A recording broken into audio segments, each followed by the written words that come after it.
Welcome to today's hashtag Wednesdays Weekly. It's a Meet the Funder, and we're going to be discussing the Volunteer Celebration Fund, which is a fund that is administered by Action Together. I'm just going to share my screen, bear with me.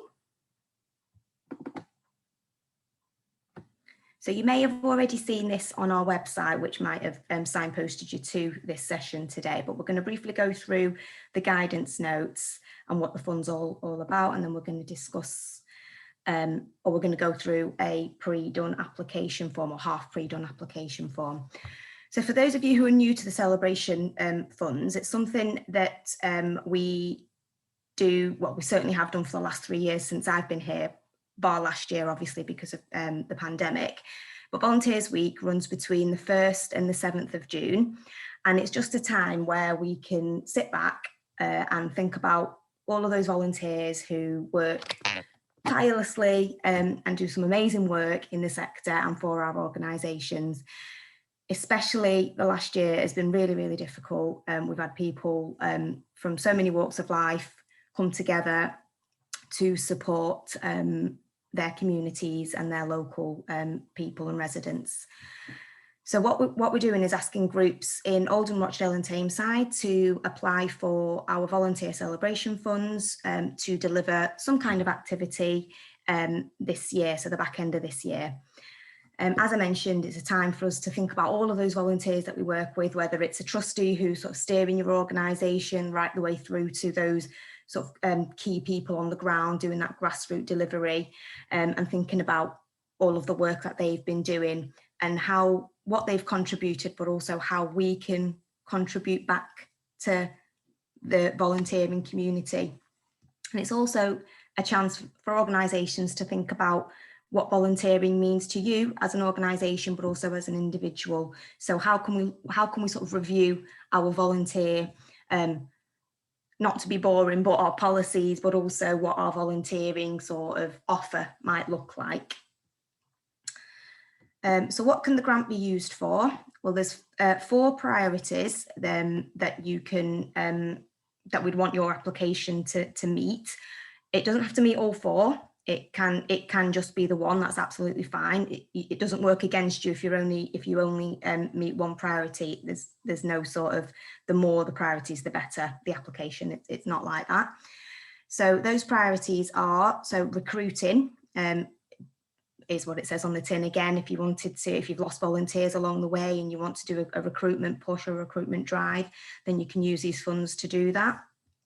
You want to retain some of those volunteers that you've got. So you want to make sure that you've got them down the line. So what can you do to keep those volunteers within your organisation?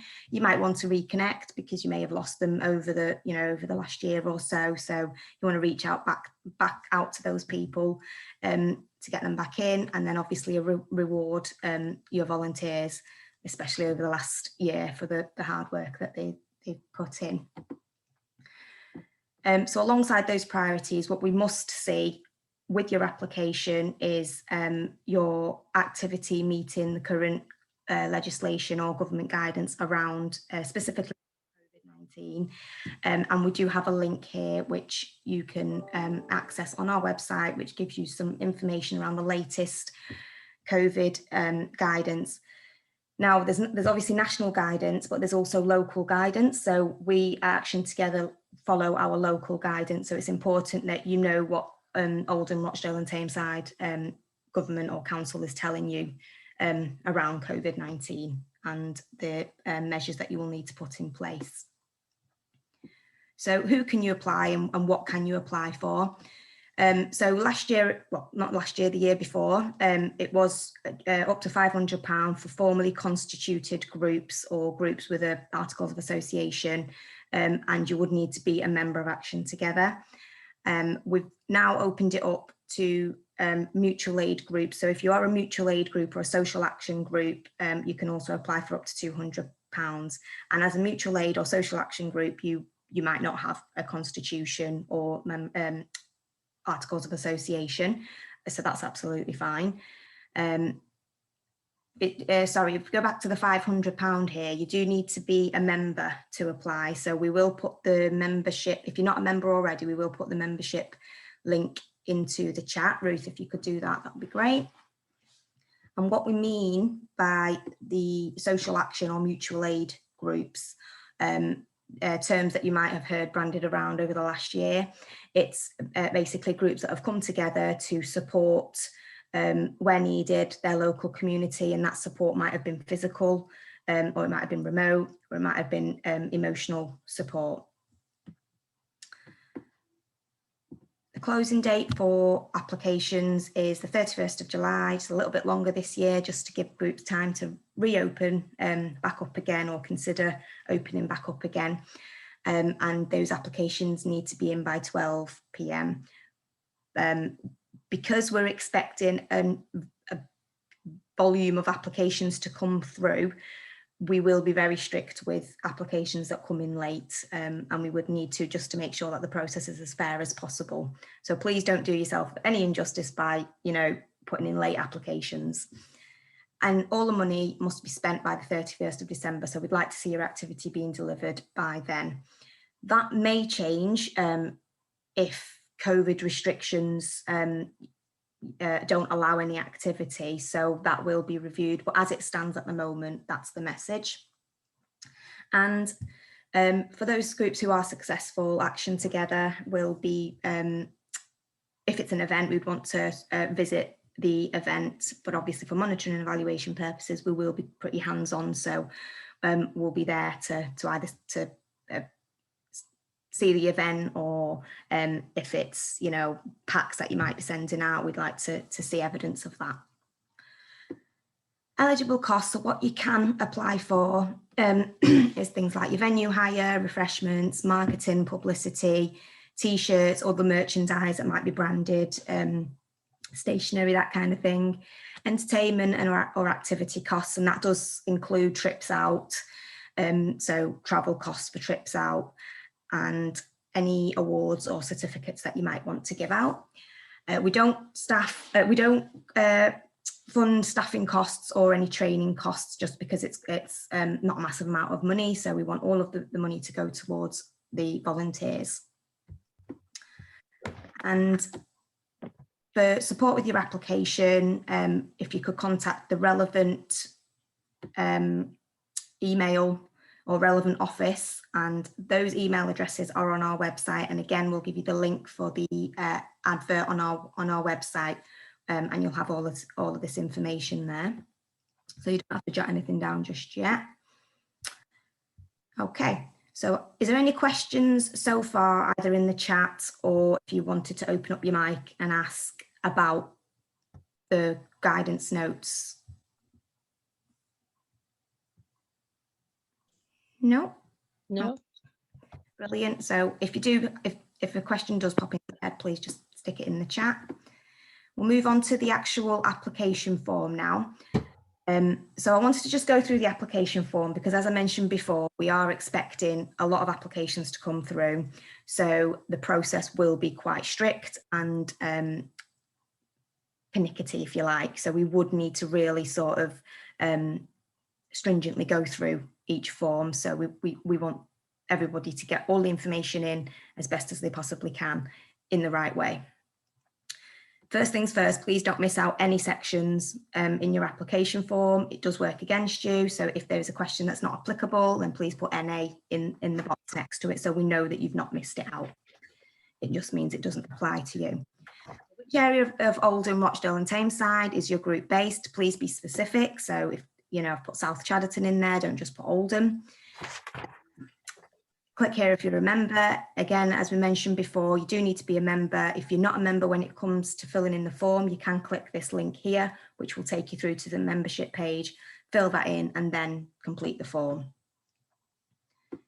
And if you do need any support with filling in your membership or any queries around that, then please contact the relevant email addresses that we give before. Organisation, so again, standard stuff that you'll see on an application, but I've just put here, make sure that the main contact is aware of the application. So if we did need to speak, if we did need to call or speak, they know what we're talking about.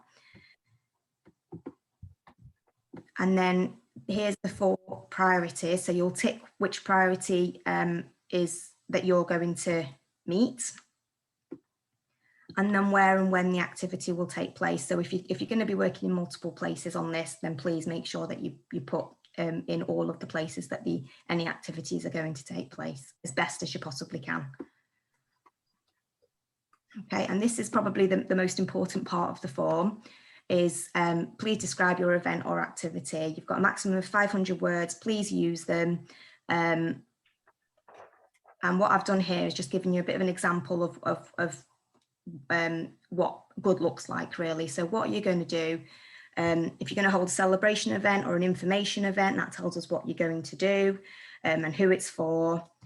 What you'll be doing at this event. So we'll be rewarding our existing volunteers for their times and efforts over the past year. And then they'll also be rewarding long-standing volunteers who have worked within the organisation for a long time. And be quite specific about who's going to be awarded, because if you're going to ask for something in your budget for those long-standing volunteers, we want to see what it's related to. So we'll also be using this as an opportunity to recruit new volunteers into the service, and then who these new volunteers are, where are you going to get them from? So these volunteers will be those who joined the service temporarily last year to help with COVID, and they'll also receive a certificate of appreciation. So it's showing that actually all the work that they have done over the last year, that even though they're temporary, they'll still get something. And some of those service users who have expressed an interest in volunteers. So we know exactly who you're going to be targeting when it comes to recruiting. It's not good enough just to say we're going to go out and do some recruitment. That doesn't tell us anything. And we'll also celebrate by rewarding reward by providing a buffet for all volunteers. And then how are you going to do it? So what I've done here is I've broken down the priorities, which I think is a good idea if you've got multiple priorities, because it tells us exactly how you're going to recruit, how you're going to reward. So at the event, we'll provide information packs for the potential volunteers. This will include case studies from previous volunteers about what volunteering has meant for them. So almost using your existing volunteers as a tool to bring in new volunteers. And each pack will include top tips, which has been created by their existing volunteers. We'll reward our existing volunteers with certificates and a service volunteer badge, and each volunteer will receive this individually, so almost like a bit of an award event. And then the long-standing volunteers will receive flowers, which will be presented by the CEO, which gives us a real good picture of what it is that's going to happen at these events. It's not good enough to just put, yeah, we're going to do a celebration event and we're going to give them a buffet. That doesn't tell us anything. So approximately how many people will benefit from your activities? So I've broken it down here. So we want 30 people to come to this event. 20 are going to be existing and 10 are going to be future, hopeful future volunteers. And then again, this bit's the important bit as well, the breakdown of your expenditures. And what I will say at this point is that everything that you ask for must be linked to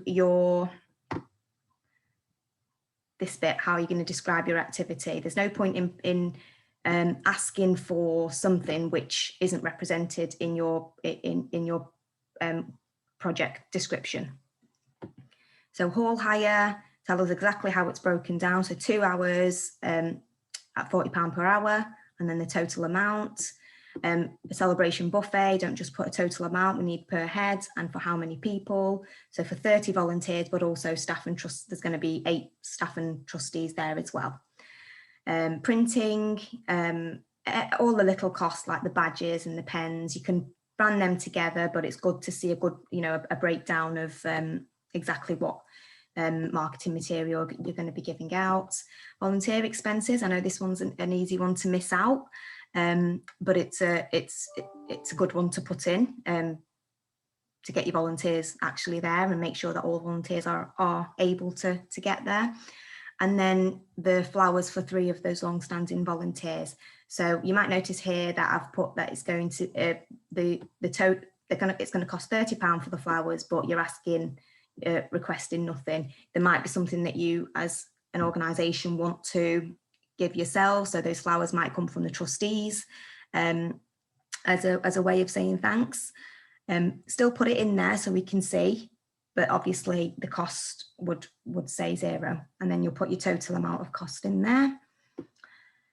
And then your declaration. So if the main person is, if the main contact it needs to be the same person who declares, who signs it as a declaration. Okay. And then it says investments action together. That's actually just for Tameside, but your relevant form is on our website. So it will say for Oldham, click here, for Tameside, click here, and for Rochdale, click here. And then at the bottom, it will tell you where